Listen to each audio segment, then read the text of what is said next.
അപ്പോൾ ഞാനിന്ന് വന്നിട്ടുള്ളത് ഒരു കുട്ടി ട്രാവലിംഗ് വ്ളോഗുമായിട്ടാണ് കേട്ടോ. അതെ, കൊച്ചിയിൽ നിന്ന് ഗോവയിലേക്കുള്ള ഒരു ചെറിയ ട്രാവലിംഗ് വ്ളോഗ്. 12 മണിക്കൂർ നീണ്ടു നിൽക്കുന്ന ഈ യാത്രയിൽ ഞാൻ ക്യാപ്ചർ ചെയ്തിട്ടുള്ള കുറച്ച് മൊമെൻറ്റ്സ് ഒക്കെ കൂടി ആഡ് ചെയ്തുകൊണ്ടുള്ള ഒരു ചെറിയ വ്ളോഗാണ്. വീഡിയോ ഇൻട്രസ്റ്റിംഗ് ആവുന്ന കരുതുന്നു. എന്തായാലും വീഡിയോ സ്കിപ്പ് ചെയ്യാതെ കാണാം. എന്തായാലും let's go to the video. പണ്ട് സ്കൂളിലൊക്കെ പഠിക്കുന്ന സമയത്ത് ഇന്ത്യൻ്റെ മാപ്പ് ലാബിൽ ചെയ്യാൻ വേണ്ടി തരുമ്പോൾ ഗോവ എന്ന് പറഞ്ഞ സ്റ്റേറ്റ് എനിക്ക് ഭയങ്കര സ്ട്രൈക്കിംഗ് ആണ് കേട്ടോ. അത് എന്തുകൊണ്ടാണെന്ന് ചോദിച്ചു കഴിഞ്ഞാൽ എനിക്ക് അന്നും ഉത്തരമില്ല, ഇന്നും ഉത്തരമില്ല. പക്ഷെ എന്തോ ഒരു പ്രത്യേകത എനിക്ക് ഗോവക്ക് തോന്നിയായിരുന്നു. അത് അവിടുത്തെ കൾച്ചറോ കാര്യങ്ങളോ ഒന്നും അറിഞ്ഞിട്ടല്ല, എന്തോ ഒരു സ്ട്രൈക്കിംഗ് ഫീച്ചർ അത്രേ ഉണ്ടായിരുന്നുള്ളൂ കേട്ടോ. അപ്പോൾ ഒരുപാടായിട്ട് എനിക്ക് ഗോവയിൽ പോയാൽ കൊള്ളാമെന്നുണ്ടായിരുന്നു. അങ്ങനെ ഒരു ട്രിപ്പിൻ്റെ പ്ലാനിങ് വന്നപ്പോൾ പിന്നെ ഒരു പ്ലേസ് ചൂസ് ചെയ്യാന്നുള്ളതിൽ എനിക്ക് വലിയ കൺഫ്യൂഷൻസ് ഒന്നും ഉണ്ടായിരുന്നില്ല. അങ്ങനെ ഞങ്ങൾ രണ്ടുപേരും കൂടി ചൂസ് ചെയ്തതാണ് ഗോവയ്ക്കുള്ള ട്രിപ്പ് കേട്ടോ. 3 ഡേയ്സും 2 നൈറ്റ്സും അടങ്ങിയിട്ടുള്ള ഈ ഒരു ട്രിപ്പായിരുന്നു ഇത്. എറണാകുളം നോർത്ത് റെയിൽവേ സ്റ്റേഷനിലായിരുന്നു ഞങ്ങൾക്ക് ട്രെയിൻ ഉണ്ടായിരുന്നത്. ഉച്ചയ്ക്ക് 1:20 ഒക്കെ ആയപ്പോഴത്തേന് ഞങ്ങളുടെ ട്രെയിൻ എത്തി. ഞങ്ങൾ കയറിയിരുന്നു. ഞങ്ങൾ വിചാരിച്ചതിനേക്കാളും നല്ല പെർഫെക്റ്റ് ആയിട്ടുള്ള കമ്പാർട്ട്മെൻറ്റും സീറ്റും ആയിരുന്നു ഞങ്ങൾക്ക് കിട്ടിയിട്ടുണ്ടായത്. ഈ ട്രെയിനിൽ യാത്ര ചെയ്യുന്ന സമയത്ത് ഞങ്ങൾക്ക് രണ്ടാൾക്കും നല്ല ക്ലീൻ ആൻഡ് നീറ്റായിരിക്കണം എന്നുള്ളത് ഭയങ്കര ഇമ്പോർട്ടൻ്റ് ആണ് കേട്ടോ. അല്ലെങ്കിൽ ആ യാത്ര തന്നെ ഞങ്ങൾക്ക് ഭയങ്കര ഡിസ്കംഫർട്ടായിരിക്കും. അപ്പോൾ അതുകൊണ്ട് തന്നെ ഞങ്ങൾ കയറിയപ്പോൾ ഞങ്ങൾ വിചാരിച്ചതിനേക്കാളും പെർഫെക്റ്റ് ആയിട്ടുള്ള സീറ്റും കമ്പാർട്ട്മെൻറ്റും ആയതിൽ ഞങ്ങൾക്ക് ഭയങ്കര ഹാപ്പി ആയിരുന്നു.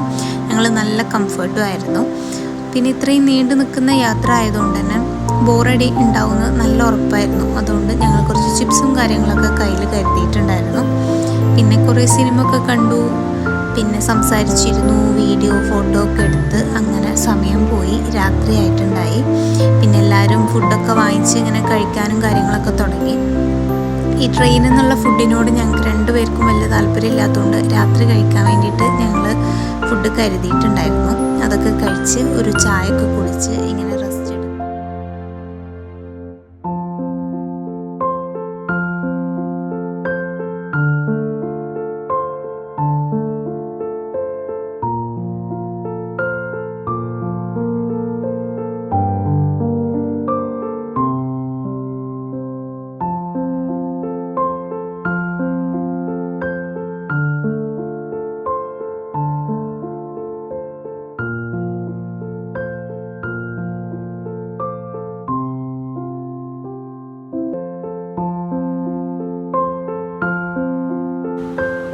ഒരു 10-11 മണി വരെയൊക്കെ ഞങ്ങളിങ്ങനെ ഗെയിമൊക്കെ കളിച്ച് റീൽസൊക്കെ കണ്ടിങ്ങനെ ഇരുന്നു.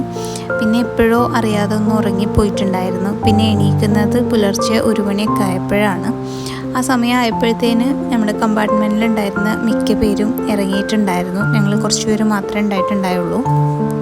പിന്നെ ഞങ്ങൾ എണീറ്റു, ഒന്ന് ഫ്രഷായി. നമുക്ക് ഇറങ്ങാൻ ടൈമായിട്ടുണ്ടായിരുന്നു. അപ്പോൾ ലഗേജും കാര്യങ്ങളൊക്കെ ഒന്ന് റെഡിയാക്കി അങ്ങനെ ഒരു 1:20 ഒക്കെ ആയപ്പോഴത്തേനും നമ്മൾ മഡ്ഗോവൻ റെയിൽവേ സ്റ്റേഷനിൽ എത്തിയിട്ടുണ്ടായി. നമ്മൾ ഒരുപാട് ആഗ്രഹിച്ച് പ്ലാൻ ചെയ്ത ഒരു ട്രിപ്പായിരുന്നു ഈ ഗോവൻ ട്രിപ്പ്. അപ്പോൾ കൊച്ചിയിൽ നിന്ന് ഗോവയിലേക്ക് സക്സസ്ഫുള്ളി ഞങ്ങൾ റീച്ച് ചെയ്തു. അപ്പോൾ ഈ വീഡിയോ ഇത്രയേ ഉള്ളൂ. ഒരു ചെറിയ ട്രാവലിംഗ് വ്ളോഗാണത്. വീഡിയോ ഇഷ്ടമായിട്ടുണ്ടാവുമെന്ന് കരുതുന്നു. എന്തായാലും ഇഷ്ടമായ ഉറപ്പായിട്ടും ലൈക്ക് ചെയ്യുക, കമൻറ്റ് ചെയ്യുക, ആൻഡ് സബ്സ്ക്രൈബ് ചെയ്യുക. അധികം വൈകാതെ ഞാൻ വേറൊരു വീഡിയോ ആയിട്ട് വരാം.